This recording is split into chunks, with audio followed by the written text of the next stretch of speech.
Years ago, people were just acting like Facebook ads are like an ATM. You're like, just turn it on and then just like go to Bali and get yourself a drink and lay down. And you're like, I'm like, no, that is not how it works. And we're starting to move away from that, thank God, because that narrative is just not healthy in general for when it comes to growing your business.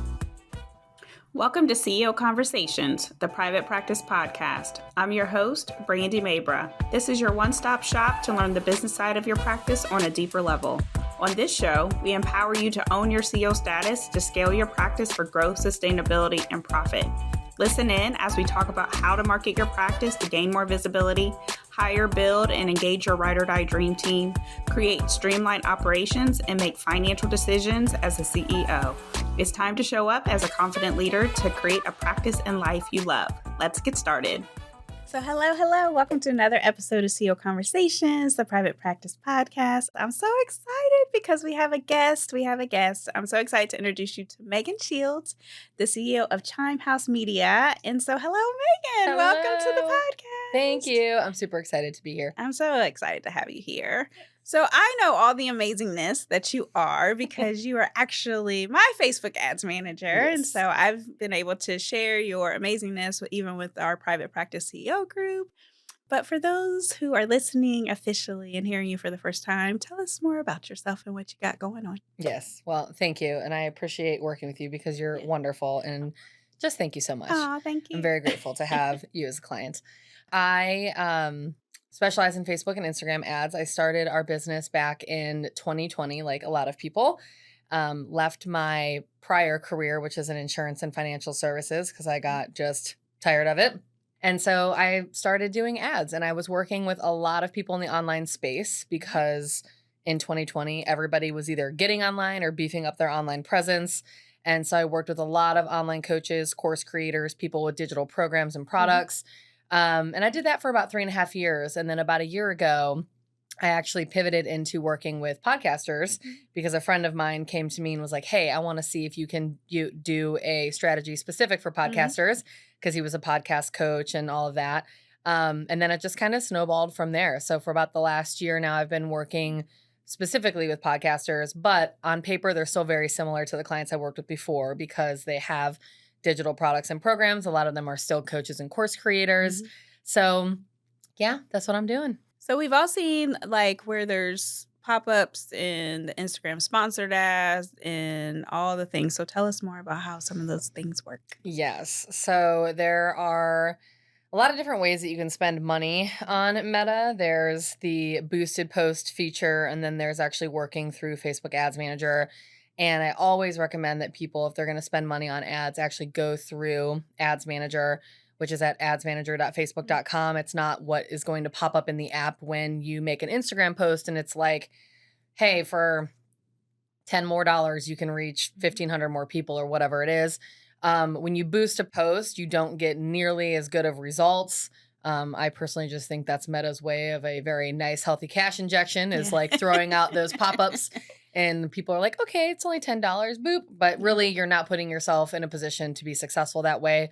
And also with the recent Apple update in the last, I think it's been like maybe 60 or 90 days, they actually count that as an in-app purchase now. So Apple is actually charging an additional fee, which is like 30% on top of the ad spend there. So just another deterrent from actually boosting posts. If you're going to spend money, you want to do it inside of Ads Manager because you have more options for placements, you have more options for your audiences, and overall you just get better results. So when people are using Ads Manager and placing the ads, it's going to go into multiple placements on the platform, from stories to reels to the feeds are the main ones, but there's also a few others, but you can make that choice whenever you actually go in and create your ads. Yeah. I think it's always interesting because I remember before we hired you, before you really saved us, like we would say like, oh, we're just giving Mark Zuckerberg, just a nice like chunk of change. And, Mark Zuckerberg gets all the money and all the things too. And so I know even today you are now officially working with some of even my clients too in the private practice space.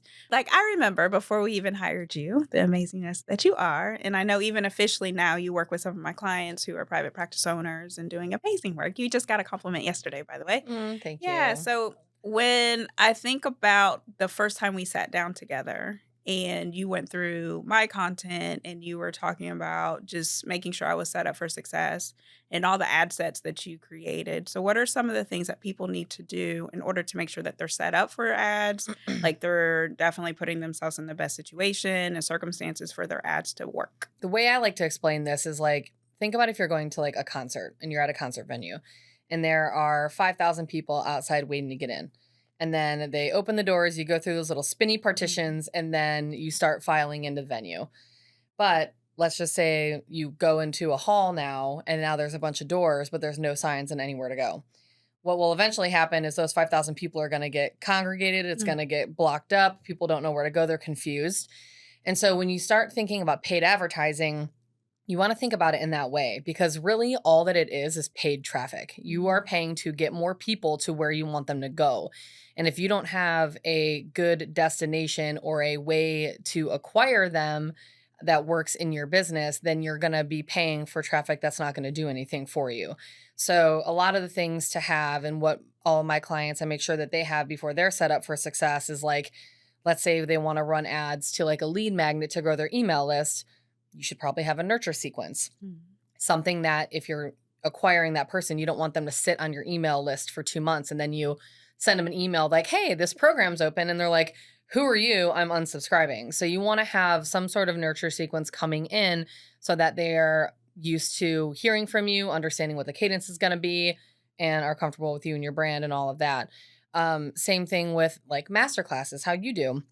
You have a sequence set up so Mhm. that when they sign up for their masterclass every single month, they're hearing from you and then you remind them when it's happening and all of those things.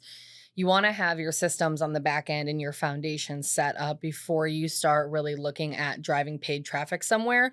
Otherwise, you're just going to be clogged up in that hall and really not getting the most out of your ad spend. Yeah, yeah. No, I love this conversation because at this point in time, especially from a healthcare perspective, it's important for folks, what I believe, to have an online marketing strategy and an offline marketing strategy.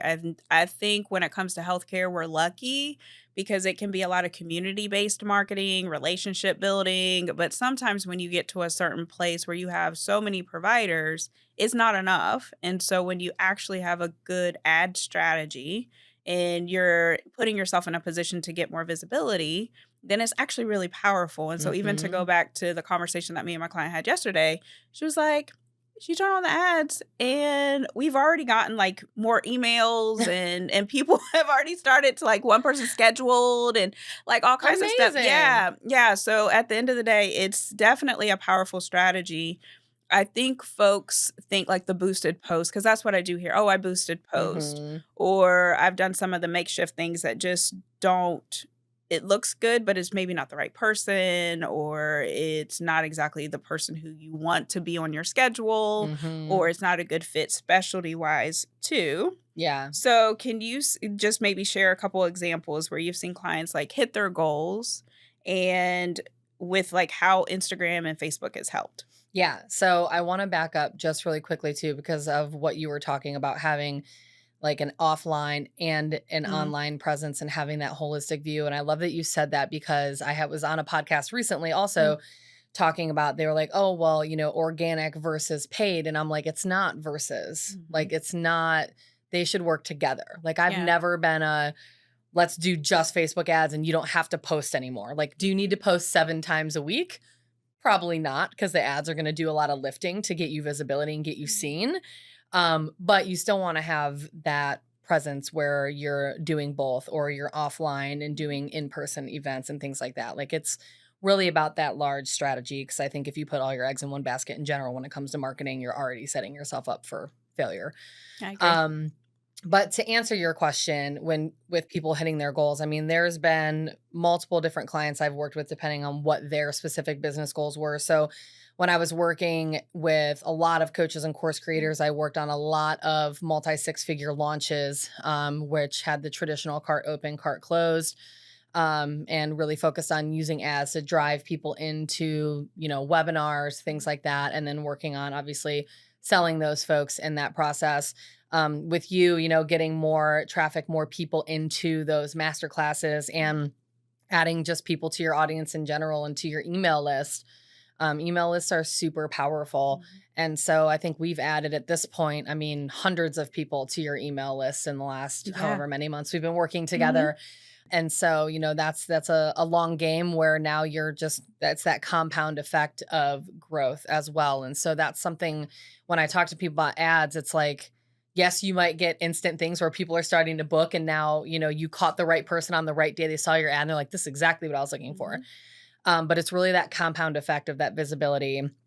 And that's just marketing in general, really. But I think people lose sight of that when it comes to paid advertising and just the whole view around Facebook ads, because years ago people were just acting like Facebook ads are like an ATM. You're like, just turn it on and then just like go to Bali and get yourself a drink and lay down. And you're like, I'm like, no, that is not how it works. And we're starting to move away from that, thank God, because that narrative is just not healthy in general for when it comes to growing your business. Yeah, it's really just about that compound effect when it comes to advertising, having that long-term view and making sure that it fits in your strategy, and making sure that you know what you're looking for so that you know if you're hitting your goals or not. I think a lot of people are like, well, I'm just going to turn them on. I'm going to see what happens. And then I think they're not getting good results because they don't really know what they're looking for. Yeah, that was me. Yeah. That was us. We're like, we think, and we would like look at like blogs and all kinds of things. Like, what are the metrics that we, because me, I'm like, what's the metric? Yeah. What's the key performance indicator? What is that? And we're like, we think it's working. No, it's not. Turn it off, And so like, it can be really challenging. It can be. I had a girlfriend message me the other day where I was helping her with some of her webinar ads because she has like an evergreen funnel. Yeah. And like I tweaked some stuff for her because she bought a course that wasn't helpful.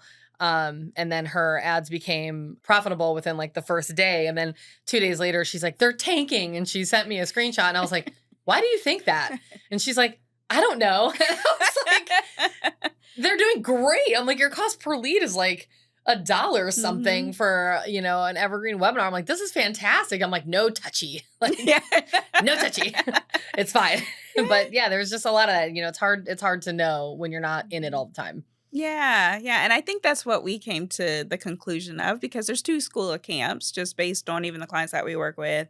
I think there's a time and place maybe for you to do it on your own, or if you don't necessarily have the budget to hire somebody, sure, you can definitely go that route potentially but you need to make sure that you're studying it compared to when you actually hire an expert who studies it every day. So even with what you were talking about, like the changes with the boosted posts and the extra money that you would have to pay, most people aren't paying attention to that kind of detail. Yeah. And so it goes back to hiring the expert that you need in order to make your job easier, especially for the practice owners that we work with. And if you are going to have it maybe in-house, then that person needs to make sure that they're studying their craft, because it changes all the time, right? And so your expertise is a true expertise, and I can even vouch to the hundreds of subscribers that we now officially have.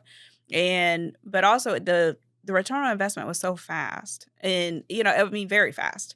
And so even like the next day, within a week, I was like, oh my gosh, like this is actually working. Look at all these people, like what's happening, And so when it's done right, it's definitely right. So I'm curious to know, because you said once the ad is running, which I've experienced this too, I don't have to post as much. I can feel more relaxed. I know even for our clients, like they can feel more relaxed because the visibility is just naturally happening every single day. Yeah. And it's not necessarily an ATM, because I've heard that too. Like turn it on ATM, go to whatever, and you'll be able to $1 million practice, just from one Facebook ad. But with the content piece, what do you recommend for, like, do we have to create everything from scratch? I know this answer, but do we have to create everything from scratch, or what's your view on repurposing too? My clients that see the most success do have an organic strategy in place as well as a paid strategy.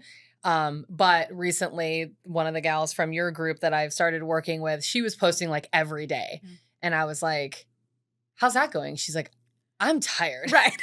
And I'm like, I bet you are. That sounds terrible. And so she's like, I would really like to not have to do that. And I was like, well, with ads, you're going to get the visibility. You're guaranteed to get the visibility. And so you don't have to post every day because that's what the ads are doing. And I always build in a content strategy in all of my strategies for my clients, which I've been doing now for like 4 or 5 years since the iOS update and everything happened. So I always build that in where I'm pushing some of your best content, and you've got fantastic content. So that always helps. Like ads amplify what's already working. If you have Mhm. systems that aren't in place, like they're not going to fix your business. If you're like, well, if 10,000 people see this and just one person comes through the funnel, then, that I'm going to make all this money. And it's Yeah. like, it doesn't really work that way. And so if you've already got stuff that's working and your content is good and you just Mhm. put money behind it and get it in front of more people that want to see it because you have the ability to target on Facebook, Mhm. then it just naturally happens. You're adding fuel to that fire. So you don't have to post every day. Like I tell my clients, like, yeah, maybe like 3 times a week, just have some of that consistency Mhm. in doing that. But it doesn't have to be every single day. And you can repurpose content. You don't have to post new stuff all the time. I mean, God, if you're posting 7 times a day or 7 days a week for a year, I mean, you should repurpose some of that. Like there's a Mhm. lot there. Yeah, no, I think too one of the things that has come up is the money, right? And so even with the client that you're talking about, like it's tanking. And there's kind of like the PTSD from maybe if you run ads in the past or maybe it hasn't worked or you've put like hundreds of dollars Mhm. for us true story. So it hasn't had a return on investment. So when we're thinking about ads budget, is there anything that you recommend for folks who want to prepare for it? I think it depends on what you want from the ad. So Mhm. this goes back to the strategy because baseline, the bigger the ask, the more you're going to pay for it. Yeah. So if you want someone to join your email list, you're probably going to spend less than $3 or $4 per subscriber. If you want somebody to come to a masterclass, you're going to spend a little bit more for that. If you want somebody to book a call, you're going to spend a little bit more money from that. So I think it just depends on what you want out of the ads. But baseline, like most of the people that I'm working with, they're spending anywhere from, I would say, $30 to $50 a day with Mhm. like the overall kind of strategy that I do for them. So it is super affordable. And the one thing that's good about Facebook ads is like we have the ability to capture the feed and be in the feed with like the big guys. Like we're not getting Super Bowl ads as, our solopreneur Yeah. businesses or small businesses where we have a smaller team, but we have the opportunity to get that same feed space because it's an auction site. So we have the opportunity to get the same audience that the big advertisers are also Mhm. trying to get as well. And you can do that for literally dollars and pennies a day if you do it strategically. So it doesn't have to cost an arm and a leg to start leveraging the power of ads. But what is your stance officially on should people in today's time, do their DIY when it comes to their Facebook ads? You can, but I always recommend engaging an expert in some level. So if you're in the DIY phase, look for a course, Mhm. look for a membership, look for something where the expert is guiding you. I wouldn't recommend just trying to YouTube university your way through doing ads. You're going to spend a lot of time and probably a lot of money trying to Mhm. figure that out because there's just a lot of blanket advice, which, is fine. But if you are in that DIY phase where you can't afford to bring somebody in house, find a way to engage with an expert, whether it's a course, a membership, or some kind of program. Or possibly like me, I have a VIP day option Mhm. where people don't necessarily have to bring me in house. They can get my expert help, and then I can help sort of train somebody that might be on their team if they have a marketing person. So think about where you are and then look for that expert and see what type of way you can engage with them. Mhm. Because a lot of, ad managers and things like that, like there's different ways that we can engage with people, but I definitely would recommend engaging with an expert in Yeah. some fashion because there's just a lot of nuances with it. To add one to that, if you are going to have a guide, because I know you have your course Mhm, and you teach your trifecta method, mhm, and so if there's like the framework that people can follow, I from what I've seen, the most success is that when you are going to give it to somebody, that person, that's pretty much what they have the capacity to learn it. They have the capacity, they have the desire to want to learn it. right. And then they have the time to actually execute it and making sure that everything is happening the way that it should be. Mhm, So if you're trying to give it to a person who maybe has multiple things on their plate, has all the things, can't really see it through or give it the patience that it deserves. Because even though with working with you, we saw results instantly, sometimes I know just from experience, sometimes you do have to let things kind of